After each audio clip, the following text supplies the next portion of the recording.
ces catégories de consommateurs que les marques veulent séduire. On commence tout de suite par les cocos. Coco, ça veut dire collectif concret.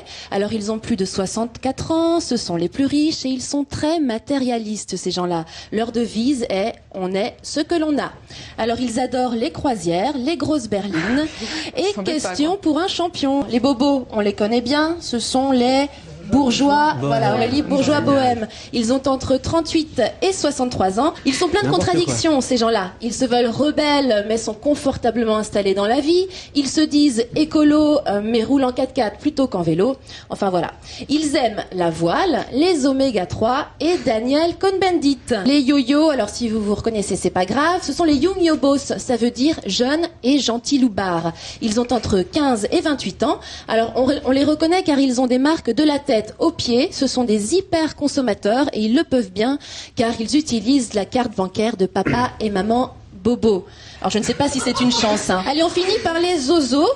Les zozos, on en connaît tous un. C'est le petit frère. C'est peut-être Malek. Oui, ce sont tous vos enfants. En fait, c'est pour rire. Hein. Ça veut dire zoom zombie. Ils ont de 9 à 15 ans. Alors eux, ils sont drogués aux nouvelles technologies et on les reconnaît car ils ont des boutons plein le visage et jonglent avec d'autres boutons, ceux de la télécommande. Et oui, ils sont toujours devant un écran. C'est bizarre cette espèce. Pour conclure, c'est vrai que c'est un peu caricatural tout ça, mais ça fait très peur. Car nous entrons tous, Malek, même vous, dans une catégorie de consommateurs que les marques, en fait, veulent séduire à tout prix. Anita, vous avez une réponse. Oui, où se cache le bonheur? Eh bien, il est peut-être sur Internet. Alors, on connaissait le Téléthon. Eh bien, moi, je vous présente le Happyton. Happy comme heureux.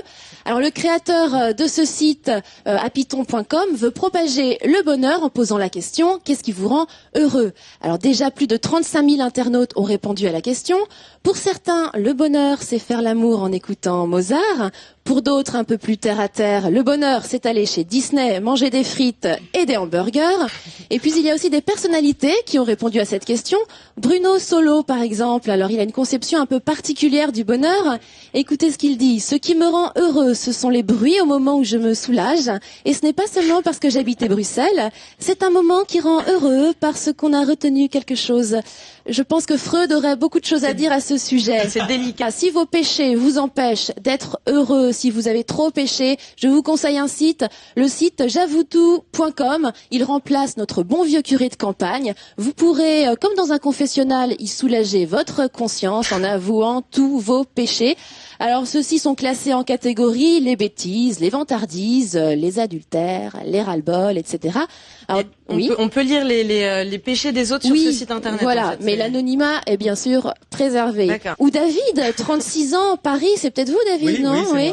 J'avoue lire les confessions des internautes avec un certain plaisir et un certain voyeurisme. C'est pas bien, David. Est-ce que je le fais, moi? Hein? Non? Bon. Bon, en tout cas, amis pêcheurs, rassurez-vous. Vous ne serez pas punis et il y a même chaque semaine un palmarès des plus belles confessions. Voilà, alors confessez-vous, hein, ne vous faites pas prier, si j'ose dire. Voilà, ça soulage, ça fait du bien. Et on sait que faute avouée, en plus, est à moitié pardonné. Et pour ceux qui n'aiment pas le bonheur, parce qu'il y en a, eh bien vous pouvez créer votre site internet, je suis ronchon.com ou je râlebeaucoup.fr si ça vous intéresse. Le sondage réalisé cette semaine par le magazine Elle auprès de 1200 femmes de 15 à 55 ans réserve bien des surprises. David, qui auriez-vous mis en tête de classement? Moi, j'aurais bien vu Virginie Efira. Virginie Efira, je crois qu'elle n'est pas du tout dans le classement, je suis désolée. Et la grande première, on va voir son visage à l'écran. Voilà, c'est une femme de plus de 90 ans, sœur Emmanuelle. À plus de 90 ans, elle a la pêche, elle a de l'humour et de l'autodérision. Enfin, c'est une sacrée bonne femme. Et puis, Monica Bellucci est 6e. Et c'est drôle parce qu'elle est ex-aequo avec Muriel Robin. C'est assez rigolo. Mais... je sais pas si ça va lui faire plaisir. Et les journalistes animatrices maintenant.